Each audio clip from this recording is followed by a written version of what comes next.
उसके डिटेल में नहीं जाना चाहता। मुझे लगता है कि सबसे ज्यादा आभार हमें व्यक्त करना चाहिए भारत के सम्माननीय प्रधानमंत्री जी का,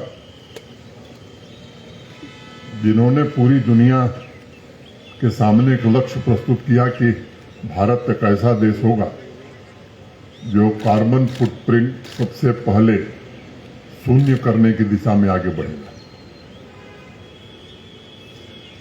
आप सब जानते हैं बसों के कारण इकोलॉजी और पॉल्यूशन पर क्या अंतर पड़ता है, ऑयल इंपोर्ट के कारण देश की इकोनॉमी पर कितना असर पड़ता है।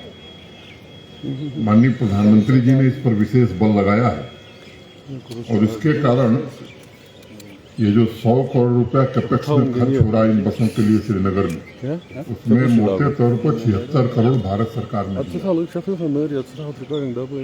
इसलिए और 12 साल जो ऑपरेशनल कास्ट आएगी वो लगभग 900 से 950 करोड़ आएगी। आपसे मैं इसलिए इस बात को बताना चाहता हूं कि प्रशांत गोयल साहब ने थोड़ा संकेत किया,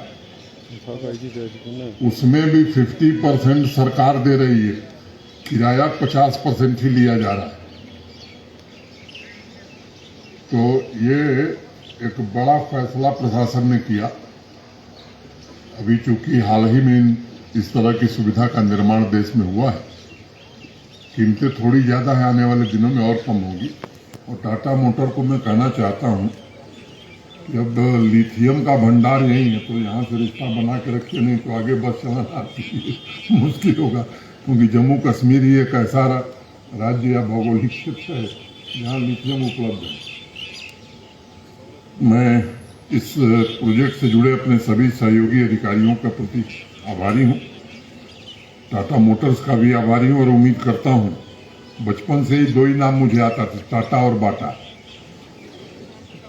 और हमारे यहाँ, मैं जिस इलाके का रहने वाला हूँ, आदमी जो छोटा होता है उसे नाटा कहा जाता है, तो हमारे यहाँ कहावत थी टाटा बाटा और नाटा। तो ये नाम बचपन से सुन रहे हैं।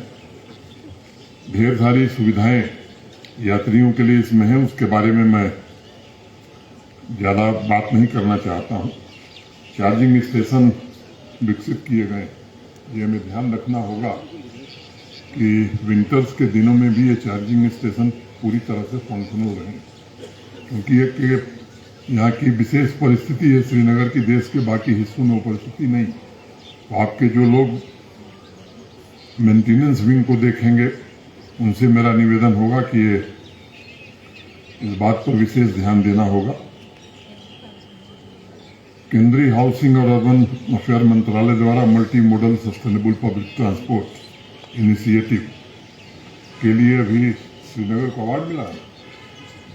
मिठाई तो खिलाया नहीं आप लोगों ने मेरा कि लोग जानेंगे कैसे। ये अवार्ड ही इस बात का प्रमाण है कि पहल करके नगरवासियों को सस्टेनेबल ऑप्शन दिया जा सकता है और उम्मीद है मुझे कि नगरवासी भी इसका स्वागत करेंगे, केवल ताली बजा करके नहीं, बसों का उपयोग करके।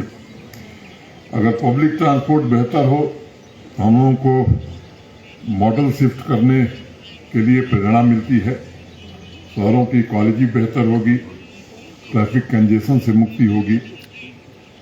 श्रीनगर स्मार्ट सिटी के अलावा अन्य शहरों में भी ट्रांसपोर्टेशन की सर्विसेज को ऑप्टिमाइज करना और कार सेंट्रिक व्यवस्था की बजाय लोगों को बेहतर पब्लिक ट्रांसपोर्ट सर्विस प्रदान